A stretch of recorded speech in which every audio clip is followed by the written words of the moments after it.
The following program is recorded content created by the Truth Network. It's Matt Slick Live.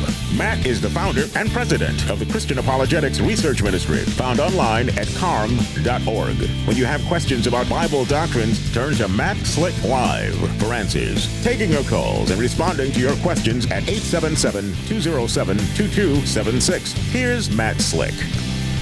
Hey everybody, welcome to the show. It's me, Matt Slick. You're listening to Matt Slick Live. And as usual, if you want to give me a call, all you have to do is dial 877-207-2276. I want to hear from you. Give me a call. Today's date is February 19th, 2024. All right, now, so I need to kind of give you guys a heads up. So I'm not going to the conference out in Tennessee. Let's just say there's a family emergency, and so I had to cancel the trip. And nothing too big, but you know, just how family stuff is sometimes. So I'll be on the air today, but not for the rest of the week. And that's it, just giving you a heads up. So if any of you are trying to get out to the Tennessee thing to meet me, I'm not going to be there. I've already canceled the flight, canceled everything, so I just can't make it. That's the way it goes. So if you want to give me a call today, it's easy. All you have to do is dial 877-207-2276. Real easy to do. I want to hear from you. Give me a call, and we can talk. I think we got somebody coming in. So I was in Salt Lake City, Friday evening and then Saturday morning. And a lot of people showed up. It was great. Had a great time Friday and Saturday. And then they had to cut the trip short and come back here because of the family thing. And so it was great. You know, it was great, and I had a good time. And if Bill and Eric are listening, hey, you guys did such a good job in that place. In fact, I got to tell you guys, I took some pictures. I may just do an article on their place, the Utah Christian Resource Center. It's really good. In fact, you know, I've known Bill for over 30 years, and so I'm always teasing him. And I said, man, this is a lot better than I thought it was going to be. So he goes, thanks. So, you know, it really was really nice. You know, I was teasing him, but it really is good. You guys can go there and go check it out. They're very friendly there, and there's a front room, and then a hallway, and then a back room. The back room is where I spoke. And they're going to have a lot of people there. They're going to have Sandra Tanner there pretty soon. Sandra Tanner. She's in her 80s. She's officially kind-of-ish retired. And she's great. I've met her numerous times. And she's awesome. So if you want to go check her out, just go to mrm.org and type in Resource Center, you know, and you'll find all the information and stuff like that. mrm.org. So I hope they're listening. And whenever I think about them, I think of Terry, if Terry's listening, because Terry's always full of smiles. So, you know, we had a great time. And sorry, missed the chili, Terry. Sorry about that. Okay. Well, all right. So I think that's pretty good. And like I said, if you want to give me a call, all you have to do is dial 877-207-2276. All right. Let's get on the air with Kevin from North Carolina. Kevin, welcome. You are on the air. Hey, how are you doing? Oh, busy, hectic, worn out, tired, and, a little obstreperous. That's all of the above. I'm in the same boat, so we got a lot of confidence today. My question for you is... That means... Go ahead. Is that I keep hearing lately in like social media and stuff like that, they're talking about Jesus' true name as Yeshua, if I'm saying that right. And his name was translated to that through the Greek and the Latin into English. And if that's the case, are we worshiping the wrong person? I'm not sure. You know, I mean, no. How did Jesus Christ come about if that's his true name is Yeshua, and how come we're not using that? Okay, so what you do with these people who cause problems, who don't know what they're talking about, who are ignorant, Okay? What you do is you say, what's the oldest manuscripts we have of the New Testament in any language? What's the oldest we have? You ask them that. Wouldn't it be the what? I'm sorry. Is it the scrolls? Wouldn't those be the oldest? No, those are the Old Testament, I'm not sure. The scrolls. The New Testament is okay, codices. the New Testament. The New Testament is codices, which are pages. So you ask them, what's the oldest written that we have from the date that goes back? What is it? And the answer is, it's in Greek. Why is it that God chose to have the New Testament written in Greek? Because it was the lingua franca. Because 300 years earlier, Alexander the Great had come through the Mediterranean area, conquered it, and made Greek a national kind of a language. It was the common trade language, the common language. So Greek is a very powerful language, very precise. And so if you're going to write the Gospels, and you're going to write the epistles, and you want to evangelize the world, what language are you going to write it in? Aramaic? Which like 8 people would understand, if you get my drift? Or are you going to do it with millions and millions would understand? Which one? You're going to go Greek. And that's what we have. We have the Greek manuscripts. And the Greek manuscripts have the word Jesus. And it's used over 900 times in the New Testament. 900 times. 914 to be exact.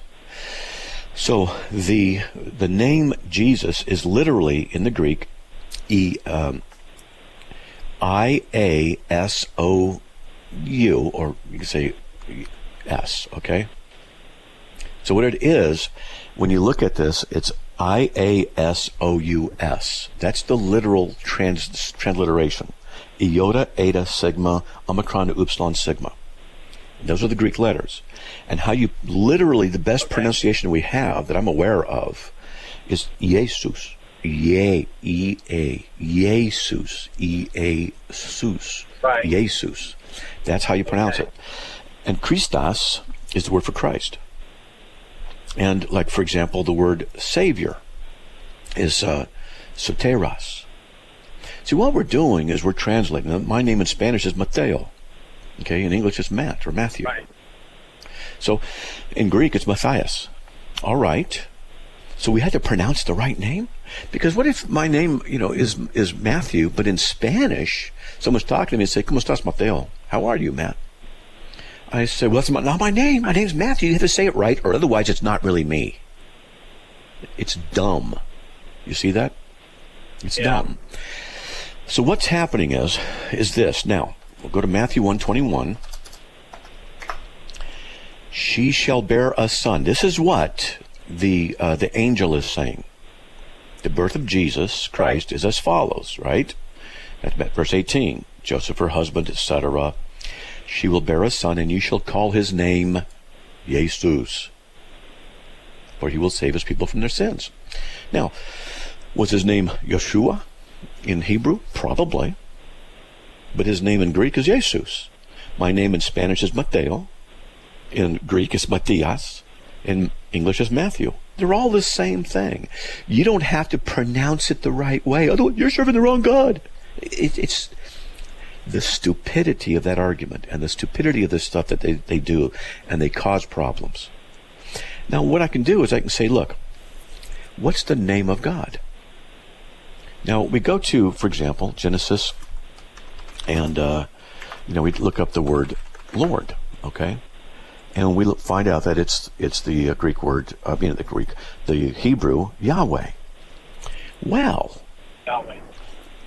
Yes, it is, but let me show you something. So this occurs, this is, which one is that? That's 3068.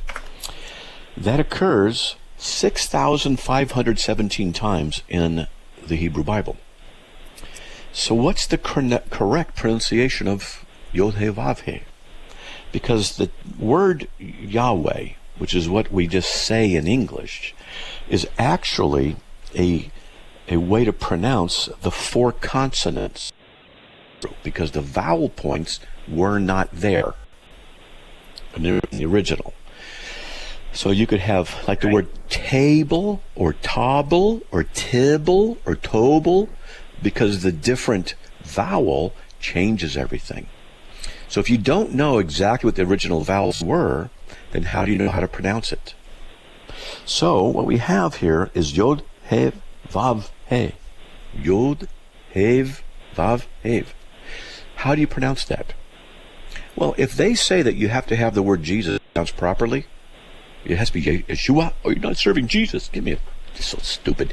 Well, then, what's the correct pronunciation of the tetra? It's called the tetragrammaton, the 4 letters. What's the correct pronunciation? No one knows. I guess they could be making a mistake, and by their own judgment, it'll come up. They didn't pronounce his name right, so therefore they're in trouble. So this whole thing is legalistic nonsense. It's stupidity. All right? Yeah, well, I'm so thankful that you cleared that up for me, because I was reading some of this stuff last night, and I'm like, you know what? I need to give Matt a call. And that was my first thing at 6 o'clock on my drive home. I'm like, I got to get that number, and this question needs to be answered. Good. So Okay, let me give you another analogy. Thank you so much for your time. Let me give you another analogy, okay? So I'm Matt Slick. I'm on the radio. I'm 67 years old. I was born in Wyoming. I've moved 40 times. I now live in Idaho. All right? I run CARM.org. All right. So, what if someone says Matt Slick is not my real name, but thinks it's a radio name? Let's just say, hypothetically, that someone called up and called me a different name, because they just did. And, you know, they called me Johanna, or they called me Michael, or whatever. And it's happened. People have missed my name wrong before. Let's say someone calls up and a listener just tunes in and hears someone call me that, and because of the conversation I don't correct it, because sometimes it happens. Okay, and then someone tells you that's his real name. And you say, what's the guy in the radio? Yeah, he's 67. Yeah, has that MDiv from Westminster? Yes. All these things. Yeah. Well, that's him, right? You got the name pronunciation wrong, but it doesn't mean it's not me. You think it is, and that's what it is. Oh, I'm sorry. Because you didn't get my name right, it's Matt, not Michael. Therefore, you never did know who I was. You never understood anything about me.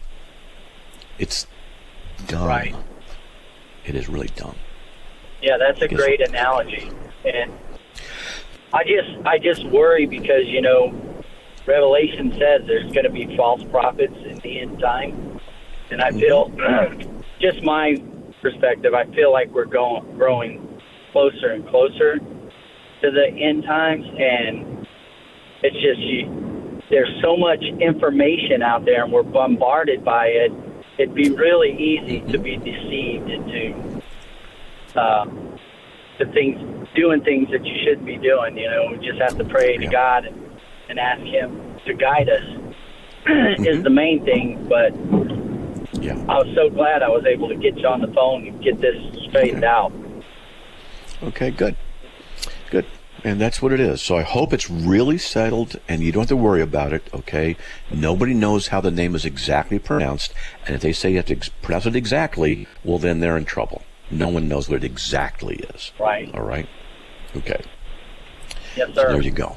I appreciate you on your radio show, and I appreciate you. Take care, and God bless. You too, man. God bless. All right. Hey, folks, we have nobody waiting right now. If you want to give me a call, 877-207-2276. I want to hear from you. Give me a call. We'll be right back.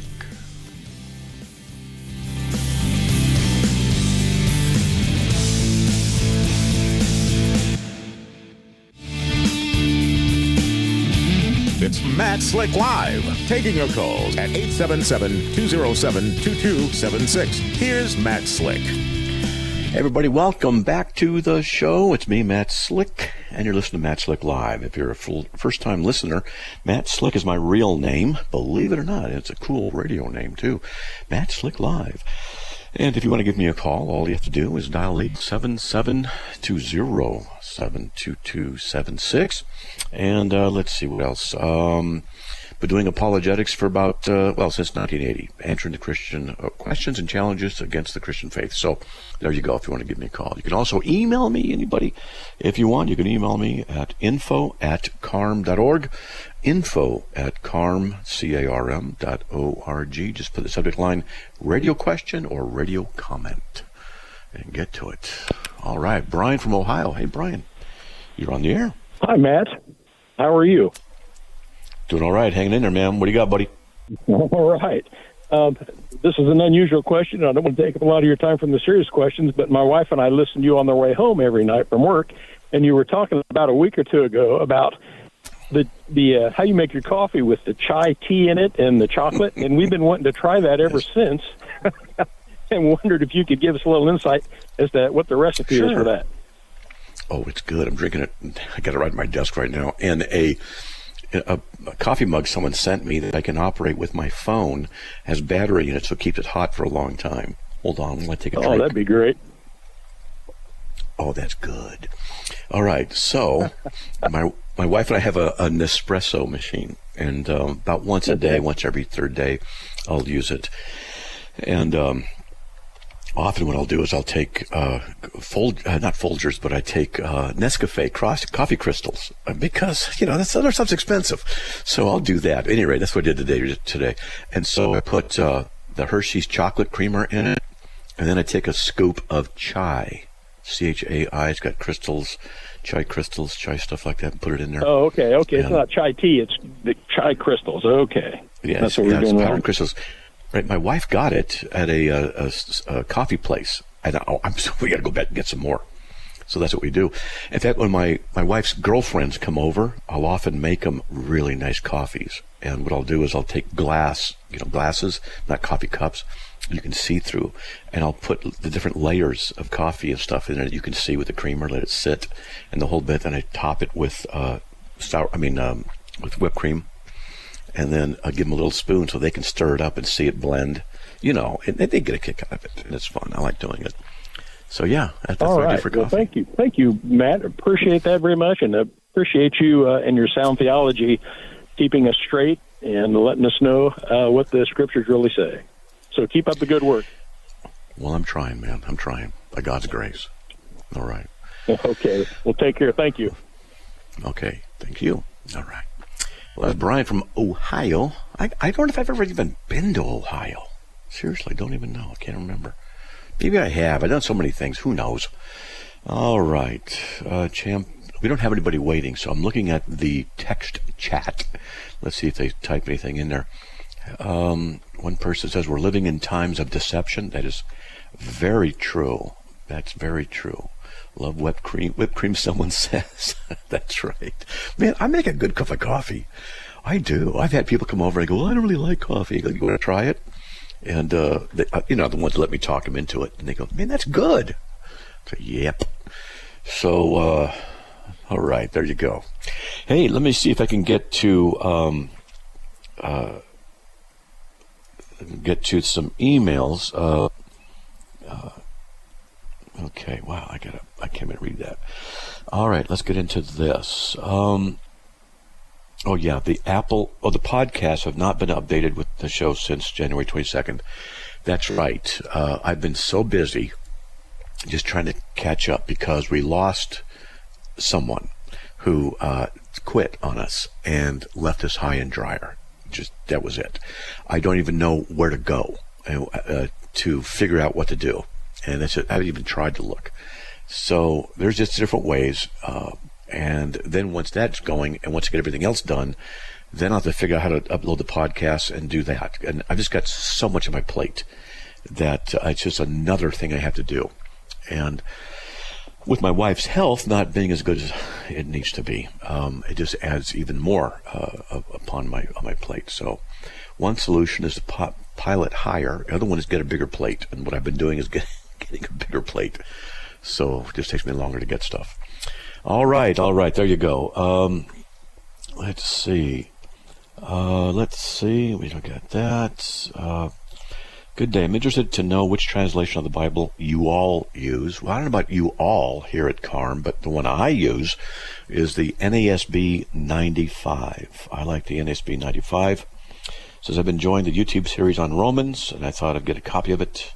Yes, I taught an entire series on the book of Romans.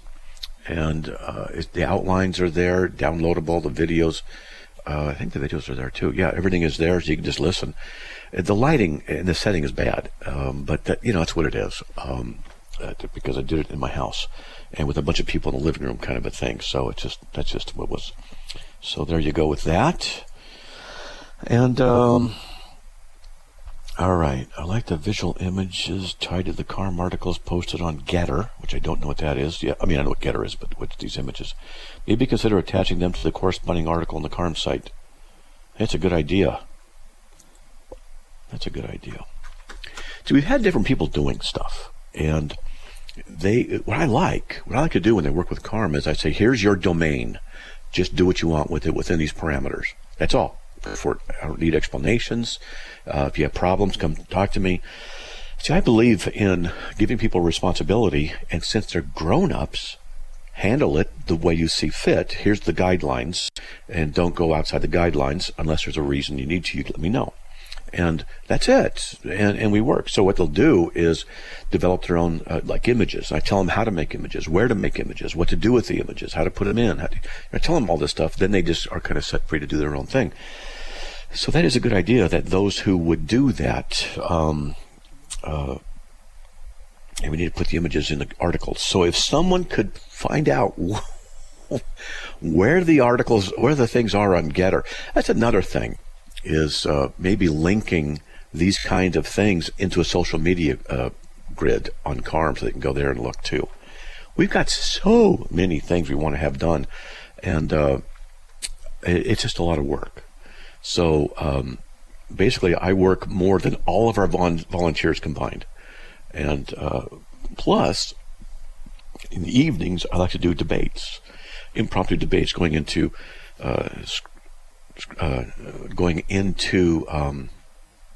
different chat rooms. So that's what I like to do. So anyway, there you go. Okay. All right, let's see. We got that. We don't have anybody waiting. All right, so let me try. And he says, I post CARM articles on various social media or send them to people. I think those images related to the articles are great, provoke people to reading the articles even more. They create... That's a good idea. It really is. All right. Let's see what this says. That says nothing. And, okay. Logical inferences or proofs are not invalid, not true or false. Okay, not considered. So, someone say they made a mistake. Gotcha. Okay. Hey, there's the music. If you want to give me a call, all you have to do is dial 877-207-2276. We'll be right back. Please stay tuned.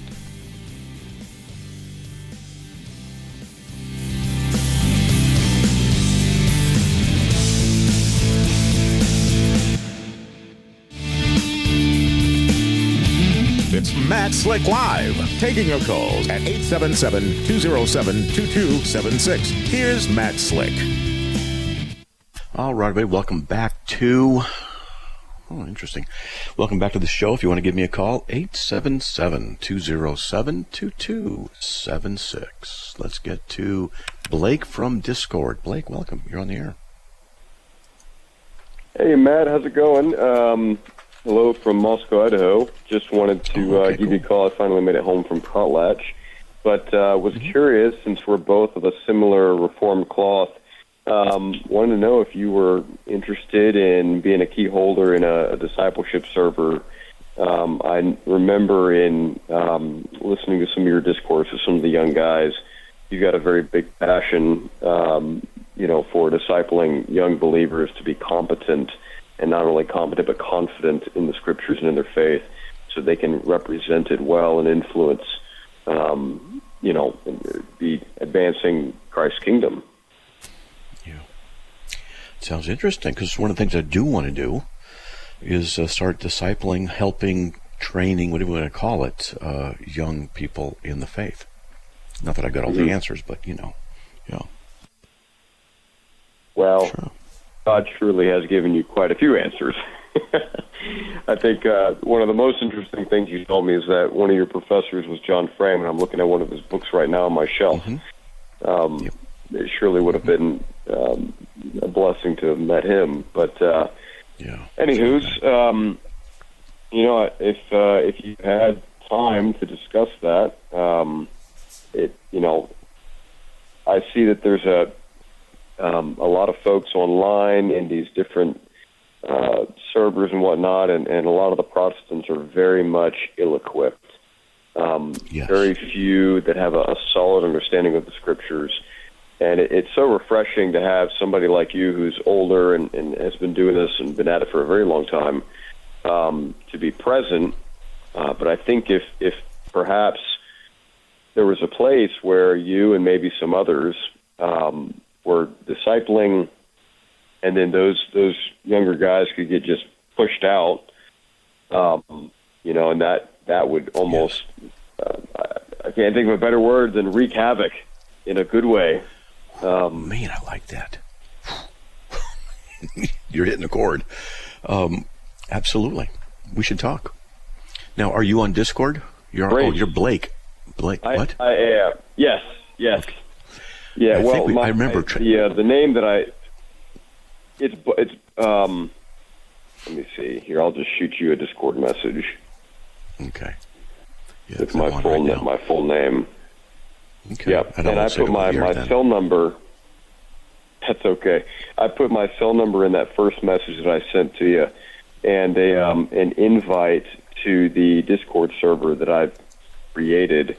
There would be a lot of information in this Discord for believers to learn how to fight their sin well. It is. There's too many believers on there that I've run into where they say this online server is a church. It is not a church. There's no elders there. There's no sacraments being given. The word is not preached. I don't have people looking into my life. It's not a church. There's too much not happening. But Good. I would love for it to be a place where believers can come and they can see, oh my goodness, Protestant Christianity is actually very rich in its culture and history and its theology. It has answers, and if you're actually curious, here they are. We'll list them out for you. There's quite a few guys that I know who have gone to Eastern Orthodoxy or Roman Catholicism because most of the churches that surround them are very, I hate to say it, but they're effeminate. They're very challenged, and they're starving their congregants. But more on that is, if believers are having a hard time finding a church around them, like, well, this one is, this one has this doctrine beliefs, this one's Lutheran, this one's Presbyterian, this one's Baptist, this one, whatever it is, there would also be a thing in there saying, hey, here's some ideas to help you find a good church near you. And, if it's more of a wisdom call and there's less options available, what's the best one for you given your circumstances? Or is there a denomination that you could call or contact and say, hey, could you guys start something up here for me? So trying to help believers get plugged in that are really interested, helping them to mature and grow, and then pushing them out to just wreak havoc. Just like in these different servers where some of these other, the far right or far left ditches on the Christian road are kind of more dominant. These believers can be a lot more equipped.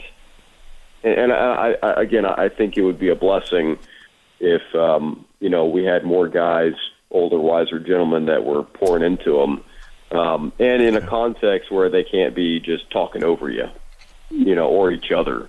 It's more of almost like a classroom setting, but more of a one-on-one. I was thinking about this as you and I were talking on that other server, and I was like, man, I'd love to. I was talking to my father-in-law. I was like, man, I might go and have a cigar and a glass of bourbon with this guy Matt Slick. He says, I know Matt Slick. Yeah, I pull some stuff for the guys that where he does college ministry at our church. He's one of the elders, but he was very happy to hear your name. Apparently, you've been a blessing for him and the things that he's been doing. So, Well, tell you what, while you're talking, I joined the server. Okay? So I'm in. Okay, great. I will make you a key holder in it, and what I'll do is I would love for you to just review everything. I'm still working on it, but I would really like to kind of dial it in. I'm largely going off memory and the notes that I have from books I've read or what have you. Just trying to put as much information on there that I can so that believers have a resource of sorts. Cool. Would it be too much to ask to put a channel in there with my name, Matt Slick? So if we do teach, they go in, they'll know. Mm-hmm. I don't know if that's a good idea or not. Absolutely. I think that would be great. And I'm trying to find a few other gentlemen to help me, because I think it's a terrible idea for one person to have the key for the server, but I'd like for you to be one of them, and then a few more gentlemen to help with that as well. There's too many Rehoboams going around in Discord servers where they make all their peers their. We don't respect folks that are older anymore. Let me see here. Yeah, no problem. Okay. No problem. Yeah, so let me know. And, just text me in there or do a message. Give me your phone number. We'll end up talking on the phone, okay? Sound good? Yeah, awesome. Thank you so much, Matt. I really appreciate your time. Hey, all right, have a good one. The reason Hey, one more thing. The reason I'm so agreeable to what you're saying is because it's on my heart lately more and more to start teaching the young people and ground them in the faith. That's what I really want to do. I've learned so much over the years. I really want to help people. So it's like, yep. Okay. Yes. Absolutely. Right. And there is a big need for father figures. So spiritual father in some sense is a huge blessing to the, men my age. At 31 years old, it's a big need. So thank you for that. I appreciate it. All right, man. Okay. Sounds good. Well, thank you so much, Matt. Okay. Have a great rest of your day. Goodbye. Okay. Talk to you later. Thanks. All right. So for those of you who don't know what that is, Discord is one of the main places I go to just interact with believers, unbelievers. And it's a thing that was designed originally by some gamers just so they could communicate with each other, and it grew. And a lot of people started using it. Now it's very popular. A server is just like a channel. Like a TV channel, it's a server. It doesn't have video. Well, it can have video, but anyway, you go and you talk. And so what I've been doing, going into these rooms, we call them rooms inside of servers, and they'll be filled up, 100 people at a time, sometimes more, 200 I think they get up to. And I'll just show up, and they just start saying, Matt, would you answer questions? And so I do. I feel bad kind of sometimes because I go into a room just to listen, and then they all want to start asking me questions. And people are having conversations already, and they get sidelined. And so I tell them, I said, look, you guys are talking. That's okay. I can wait. No big deal. And they go, no, we're good. We're done. We have questions. So very often it happens like that. And I start talking about stuff, and I start just getting into all kinds of topics. Well, I have hundreds of pages of material on notes I've been collecting over the years, and I use a lot of it when I teach and answer questions, try and teach people. And so, I'm 67. Who knows how longer I'll be around, but I want to be able to inculcate, to teach by repetition, to teach the younger people what the faith is and how to defend it. Not that I've got all the answers, but it's one of the things I want to do and maybe share. So that's what it is. Discord.com. You can check it out. Hey, there's the music. If you want, give me a call, 877-207-2276. We'll be right back.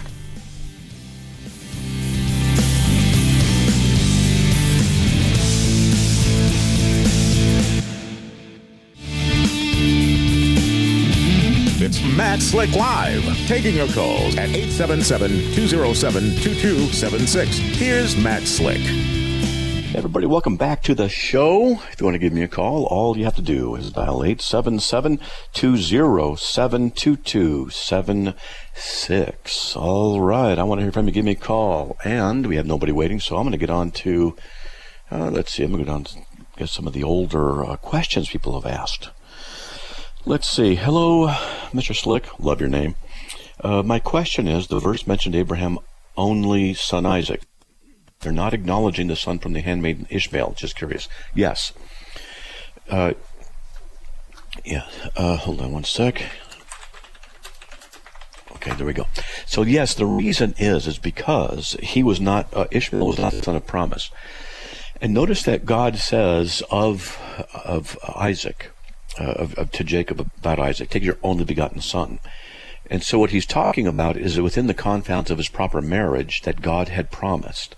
That is the work of God, that he is the only begotten. And because it's the work of God upon Sarah, by which she then was able to conceive, even at her old age, this is the work of God. So yeah, they had relations and produced Isaac, but God opened her womb, just as God opened the womb of Mary, and then the only begotten was shown there. And so in Isaac, we see a type of Christ, because Abraham and Isaac went to the hill to sacrifice the son. So Jesus was upon the hill to be sacrificed, and it was a sacrifice offered by the Father. So that's what I understand. I got to find a verse for that, but I'm pretty sure that's because it was there. Anyway, and both Isaac and Jesus carried wood up the hill. There was a helper, a servant that was with them. And Eleazar was there, and so the Holy Spirit is the helper. And they caught a ram in a thicket of thorns. Jesus wore a thicket of thorns, etc. And also, some theologians think it was the same hill that he was crucified on, except just a couple thousand years later type thing. So it was a definite plan that God had with Isaac, not with Ishmael, and that is why that is stated like that. All right, let's try this one. Hi, man, learning a lot through your live show ministry. Trusted your website over the years, but didn't discover your live broadcast till recently. I have 2 questions. In Reformed thinking, is it possible for one to become a genuine born-again, regenerated Christian if that one is somehow not predestined for salvation? No. Predestination is a necessary aspect of God's elective work. Predestination means that God works what he desires by the counsel of his will. He works all things after the counsel of his will. Ephesians 1:11. And it says, those whom he foreknew, he also predestined. Romans 8:29. The foreknown ones are the predestined ones. And so it says in Ephesians 1:4 that he chose us in him before the foundation of the world that we be holy and blameless. In love, he predestined us to adoption. So they go hand in hand, okay? What if one begs with all of their being, is it possible that it would not be God's will? Okay, first of all, anyone who would beg to be saved with all of their being can't do so unless God's working on them. Because the unbeliever is a slave of sin, a hater of God, doesn't receive spiritual things. And John 6:44, Jesus says, you can't come to me unless the Father draws you. So the Father could be drawing them, convicting them, working on them, and then they're begging for salvation. Well, that's because of God's work. He's not going to reject them, okay? Or by the fact that one earnestly begs for salvation despite the ungodliness of one's character and behavior. Well, that's everybody. That this plea is in fact evidence of God's choosing or predestining calling. Yeah, there you go. That's what I was just saying. Number 2, what is your analysis or commentary about a born-again, regenerated Christian who lives a lifelong cycle of earnestly following the Lord and then falling into serious immorality, sin over a lengthy period, and then seriously repenting and trying to change with zealous seeking of God, serving God, and then again falling into a protracted period of immorality, and then again entering in a serious or season of desperate repentance of seeking God's salvation from actual sin, etc.? What would your counsel to such a person be?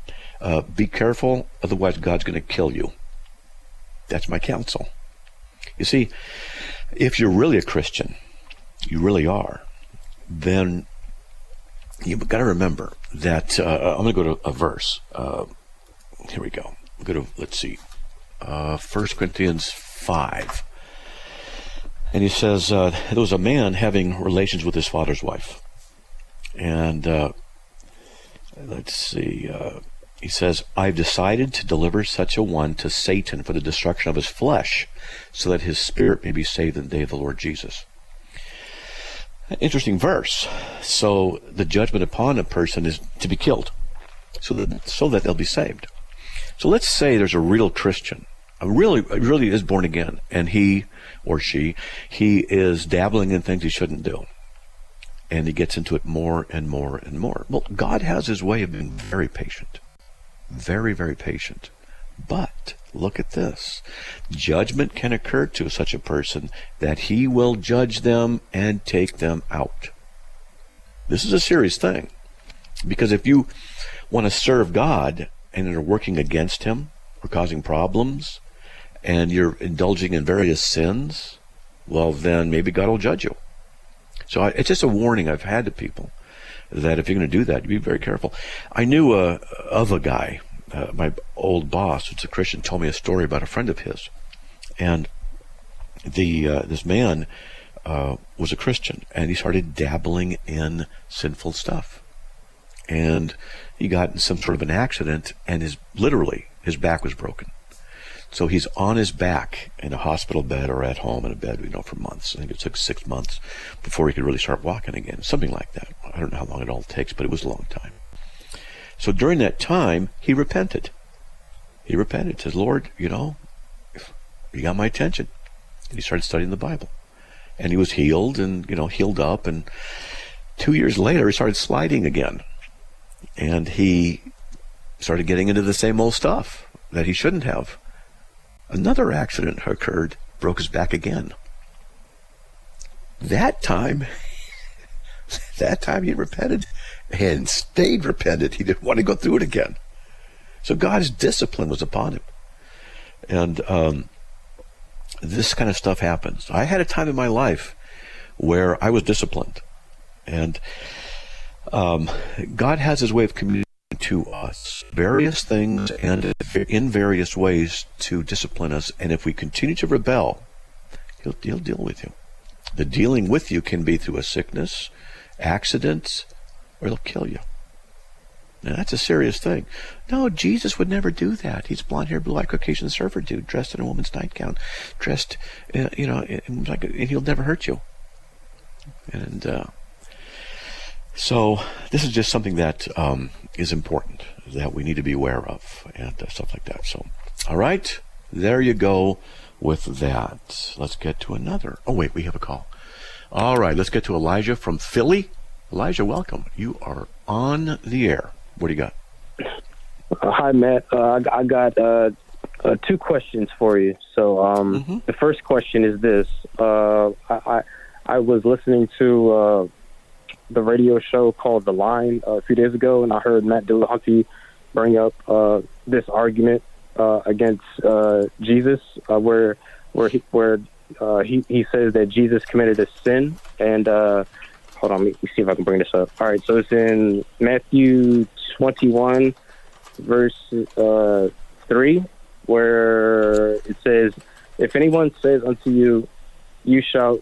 If anyone says anything to you, you shall say, the Lord needs them, and he will send them at once. And this is the paragraph where he tells them to go take a donkey. So Matt Dillahunty's argument is that the reason why Jesus told them, if anyone says to you, what are you doing, to say this, is the reason for this is because Jesus was telling them to steal the donkey, and which would be a sin. Stealing is a sin, and so therefore Jesus was not sinless. He was flawed like everybody else. What is your response to this?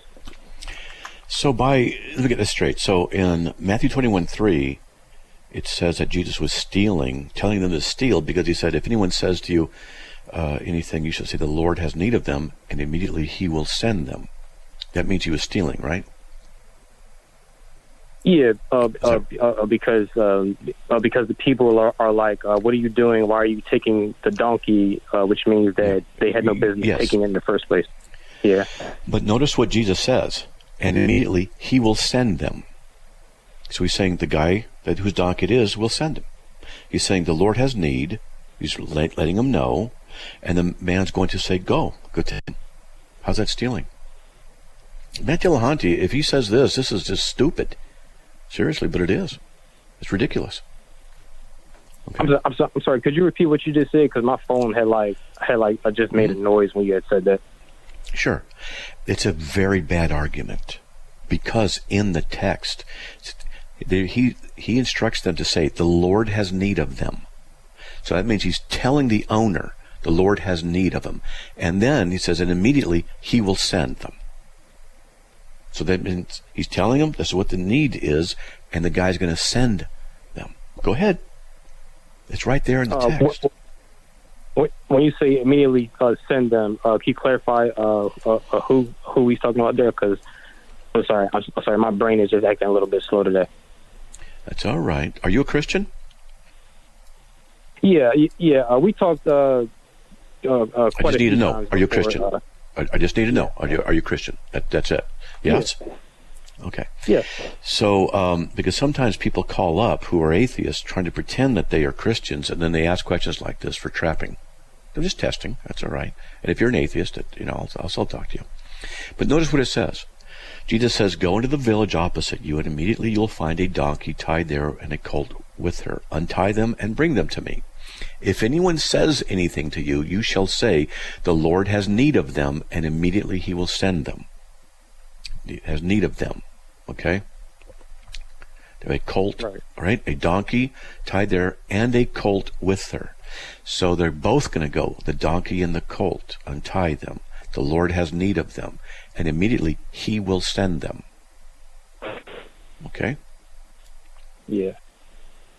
Now, if he says, if he says, there's a couple of things to look at here. But if he says, well, he was telling them to do it, and if anybody asks, then you say it. Well, then that would mean that he was telling them to steal.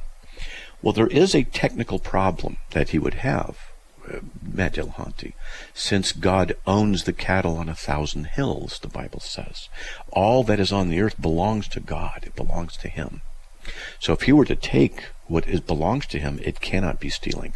Just as when God executes anybody, it can never be murder because all have sinned against him. And so he could just carry out the judgment upon them. There's another explanation. Okay? Right. Okay. Yeah, and I see we only got like 2 minutes left, so let me get into my second question. My second question is out of Exodus 22, verses 2 and 3.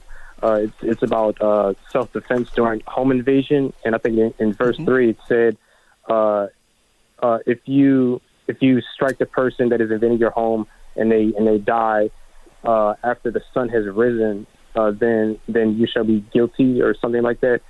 So my question is, what does the sun being up has anything to do with you being guilty? I don't understand that.